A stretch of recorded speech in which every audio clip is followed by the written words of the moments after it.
لقد جاءکم رسول من انفسکم، سورہ توبہ کی آخری آیت. ہم اس آیت کو یوں پڑھتے ہیں من انفسکم. میں موریتانیہ گیا، ایک غریب سا ملک ہے افریقہ میں، ہماری جماعت گئی تھی. وہاں میں نے سنا وہ پڑھتے تھے لقد جاءکم رسول من انفسکم. ان دونوں الفاظ میں انتہائی خوبصورت آپ کا تعارف ہے. لفظ ایک ہے، تعارف لمبا چوڑا ہے. من انفسکم یہ آپ کے سراپے کی تعریف. ایسا کوئی ہے؟ ایسا کسی نے دیکھا؟ کسی آنکھ نے دیکھا؟ کسی ماں نے جنا؟ کسی کے ایسے عالی اخلاق، ایسا عالی سراپا، ایسا عالی ہندام. ہندام عربی کا لفظ ہے، سر سے لے کر پاؤں تک کسی کی شخصیت کے لیے ہندام کا لفظ بولا جاتا ہے. اطول من المربوع و اقصر من المشذب من انفسکم. ایسا تم میں ہیں، 40 برس تمہارے اندر رہے ہیں. ایسے کوئی ہیں؟ نہ قد چھوٹا نہ لمبا، چھوٹے سے تھوڑا اوپر، لمبے سے تھوڑا نیچے. لیکن ایک معجزہ تھا، آپ کسی لمبے سے لمبے آدمی کے ساتھ کھڑے ہوتے تو آپ کا قد اس سے بلند نظر آتا تھا. آپ کے اپنے چچا عباس وہ اتنے قداور تھے، جب وہ گھوڑے پر بیٹھتے تھے تو پاؤں زمین پہ لگتے تھے، اتنے قداور تھے. وہ عام طور پہ اونٹ کی سواری فرماتے تھے، لیکن جب وہ ہمارے نبی کے ساتھ کھڑے ہوتے تو ہمارے نبی کا سر یوں اونچا ہوتا اور عباس کا سر نیچے ہوتا تھا. من انفسکم فخمن مخفمن یتلألؤ وجهہ تلألؤ القمر لیلۃ البدر.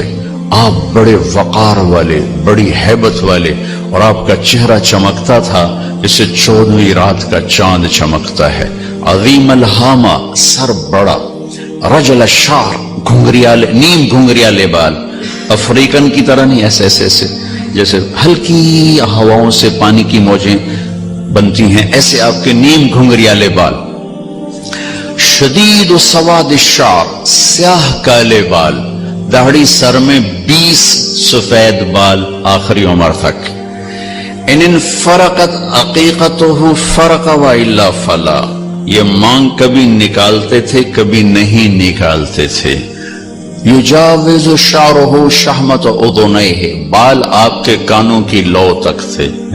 واسع الجبین، ماتھا بڑا کشادہ. ازج الحواجب، یہ بھویں جو بڑے میک اپ کے ساتھ ایسے گول بنائی جاتی ہیں، پلکنگ کی جاتی ہے، وہ پھر مصنوعی بنائی جاتی ہیں.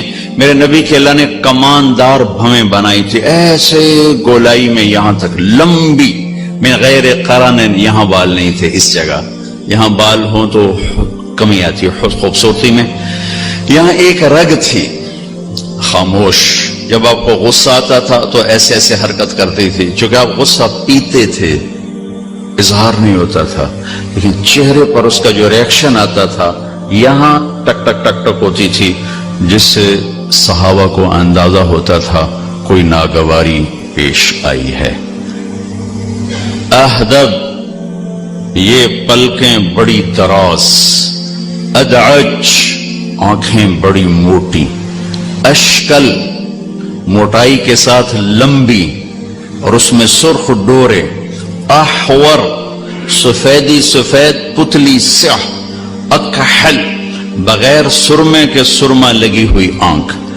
انجل، ابرج، اکحل، ادعج، احور، اہدب، اشکل، یہ سب آپ کی آنکھ کی صفات بیان کی گئی ہیں کہ آپ کتنے خوبصورت آنکھوں کے مالک تھے. شرم و حیا کی وجہ سے آپ کے دیکھنے کا انداز یہ تھا، یہ ایسے نہیں دیکھتے تھے، ایسے دیکھتے تھے، ذرا نظر جھکا کے دیکھتے تھے. جب کبھی آپ ایسے نظر اٹھاتے ایسے نورانی شعائیں نکلتی تھیں کہ وہی آپ کے چہرے کو دیکھ نہیں سکتا تھا. سب ایسے ہو جاتے تھے. صرف 2 آدمی آپ کو دیکھ سکتے تھے، ایک حضرت ابو بکر اور ایک حضرت عمر. اس کے علاوہ کوئی آپ کو دیکھ نہیں سکتا تھا. تو جل نظر الملاحظہ، آپ شرم سے آنکھیں جھکا کر رکھتے تھے کہ جس کی نظر جھکی رہے اسے شیطان گمراہ نہیں کر سکتا. جس کی نظر اٹھ جائے تو وہ دلدل میں پھنس جاتا ہے، پتہ نہیں کب ہلاک ہو جائے، پتہ نہیں کب ہلاک ہو جائے، پتہ نہیں کب ہلاک ہو جائے۔ اقنى العرنین، یہ ناک باریک تھا، یہاں سے باریک، یہاں سے ہلکا سا اٹھا ہوا تھا۔ لہو نور، یہاں ایک نور تھا جو جگمگ کرتا تھا۔ ولیع الفم، آپ کے ہونٹ بڑے خوبصورت ذرا چوڑائی کے ساتھ۔ براق الثنایا، دانت ایسے چمکیلے کہ جب مسکراتے تھے تو دانتوں کا نور دیواروں پہ پڑتا دکھائی دیتا تھا۔ کف اللحیہ، آپ کی داڑھی بڑی خوبصورت اور گھنی تھی۔ سہل الخدین، یہ گال برابر تھے، نہ پچکے ہوئے نہ ابھرے ہوئے، برابر گال تھے آپ، برابر۔ اور فی صوتہ سحل، آواز میں ایک کشش تھی، ایک روپ تھا۔ فی عینیہ دعج، آنکھوں میں چمک تھی، حسن تھا۔ فی لحیتہ کثافہ، داڑھی بڑی گھنی خوبصورت تھی۔ فی عنقہ سطع، گردن آپ کی سراہی دار تھی۔ اور اذا تکلم علاہ البہا، جب آپ بولتے تھے تو ایک نور چھا جاتا تھا۔ وَإِن سَكَتَ عَلَاهُ الْوَقَارِ، جب آپ خاموش ہوتے تھے تو آپ پر ایک وقار چھا جاتا تھا۔ سواء البطن والصدر، آپ کا سینہ اور پیٹ برابر تھا، پیٹ باہر نہیں نکلا ہوا تھا۔ ہماری طرح اب ہمارے معاشرے میں کھانے پینے کا کوئی احساس کوئی نہیں ہے، پیٹ کھبے پاسے آپ سجے پاسے، کئی لوگ آپ دیکھیں۔ لقد جاءکم رسول من انفسکم، اذا اشار بکفہ، کبھی ایسا نہیں کرتے تھے کہ انگلی اٹھانا ایک عیب ہے، آپ یوں کرتے تھے۔ مطلب آپ نے غلام صاحب کو میں نے بلانا ہے تو میں تو کہوں گا یوں، یہ کہیں گے ادھر آؤ، آپ کرتے تھے یوں، پورے ہاتھ کا اشارہ فرماتے تھے، کبھی ایسے نہیں کیا، زندگی یوں فرماتے تھے۔ جب آپ غمگین ہوتے تھے تو یوں بیٹھتے تھے، سیدھے ہاتھ کو ٹھوڑی کے نیچے رکھ کے یوں بیٹھتے تھے۔ جب آپ حیران ہوتے تھے تو یوں کرتے تھے، یہ آپ کی حیرت کی نشانی۔ دوران گفتگو آپ کی بے ساختہ جسمانی حرکت، یہ آپ کی ایک مجلس تھی جو فجر سے اشراق تک ہوتی تھی، فجر کی نماز جلدی پڑھتے تھے، اشراق تک کوئی پونا گھنٹہ یہ محفل ہوتی تھی۔ اس میں ہر قسم کی باتیں ہوتی تھی، دنیا کی بھی، دین کی بھی، مسائل کی بھی، واعظ و نصیحت بھی، ہنسی مذاق بھی، لطیفے بھی، ایک پوری زندگی کی ترجمانی ہوتی تھی، پوری زندگی کی اس میں عکاسی ہوتی تھی۔ خواب بھی سنائے جاتے تھے، ہاں بھائی کسی نے کوئی خواب دیکھا ہو یہ بھی آپ اس میں سنتے تھے۔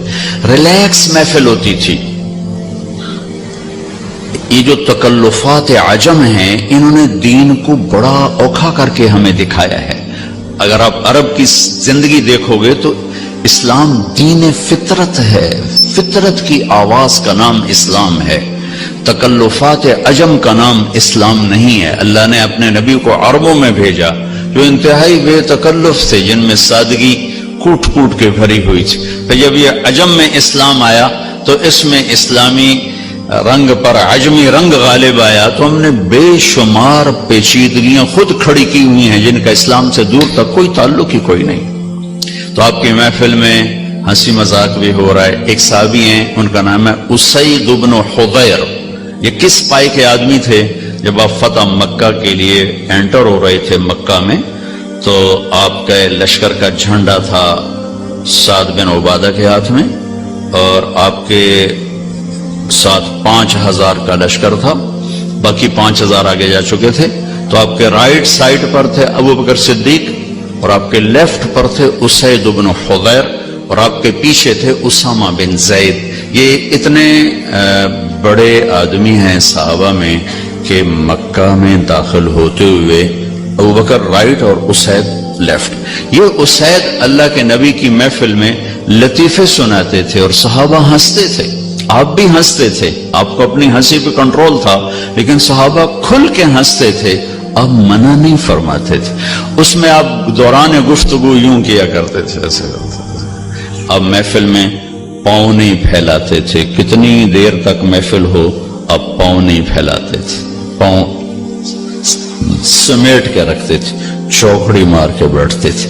سب پر توجہ ایسے ہوتی تھی، ہر ایک سمجھتا تھا مجھے ہی اسپیشل توجہ دی جا رہی۔ اور جب آپ کسی کی طرف متوجہ ہوتے تھے تو صرف گردن سے نہیں ہوتے تھے، مثلا اب بھائی غلام صاحب مجھے کہنا جی طارق جمیل صاحب تو میں اتنا ہی کر سکتا ہوں، جی فرمائیے، اس سے آگے میری ہمت ہی کوئی نہیں۔ لیکن جب ہمارے نبی کو کہا جاتا یا رسول اللہ تو آپ یوں نہیں کرتے تھے، آپ یوں کرتے تھے، جی پورا سینہ دیتے تھے۔ کتنا مشکل کام ہے، ادھر سے آپ کو کہتا یا رسول اللہ تو آپ یوں نہیں کرتے تھے، اب پورا ایسے ہوتے تھے۔ جی میرے دوست فرمائیے، کوئی قریب آ کر کہتا بات کر رہے ہیں تو اب یوں ہو جاتے تھے۔ زندگی بھر نہیں کہا مختصر بات کرو میں بڑا مصروف، وہ الٹی سنا رہا ہے وہ سیدھی سنا رہا ہے، اب یوں سنتے رہتے تھے۔ ادھر آ کر بیٹھا ہے تو اب یوں ہو جاتے تھے۔ جب تک وہ پوری نہیں سنا لیتا تھا آپ نہیں فرماتے تھے۔ آپ تو صاحب لوگوں ہاں بھائی شارٹ کٹ ان شارٹ بات کرو، ان شارٹ بہت مصروفیت، چلو چلو چلو چلو، شاید ہمیں اندر کافی پیندے بیٹھے ہیں، بہت مصروفیت۔ کوئی آپ کو ہاتھ دیتا مصافحے کے لیے تو آپ چھوڑاتے نہیں تھے، جب تک وہ نہیں چھوڑتا تھا آپ نہیں چھوڑاتے تھے، جب وہ چھوڑتا تھا پھر آپ چھوڑتے تھے۔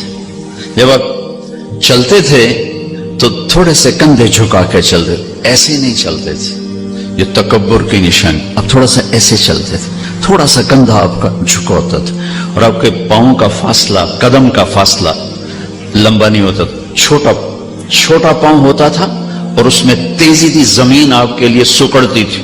لہذا آپ کے بارے میں آتا ہے آپ چلتے تھے اور صحابہ آپ کے ساتھ دوڑتے تھے، ان کو دوڑ کے آپ کے ساتھ ملنا پڑتا۔ آپ اپنی عام چال چل رہے ہوتے تھے، اس لیے کہ آپ کے لیے زمین کو اللہ سکڑتے تھے، اور صحابہ ساتھ بھاگ رہے ہوتے تھے آپ کو، آپ کے ساتھ چلنے کے لیے۔ اور ہمیشہ سلام میں پہل فرماتے تھے، کبھی انتظار نہیں کیا میں بڑا نبی ہوں یہ آ کے سلام کرے، ہمیشہ آپ سلام میں پہل فرماتے تھے۔ یہ میں نے آپ کو بتایا من انفسکم، من انفسکم۔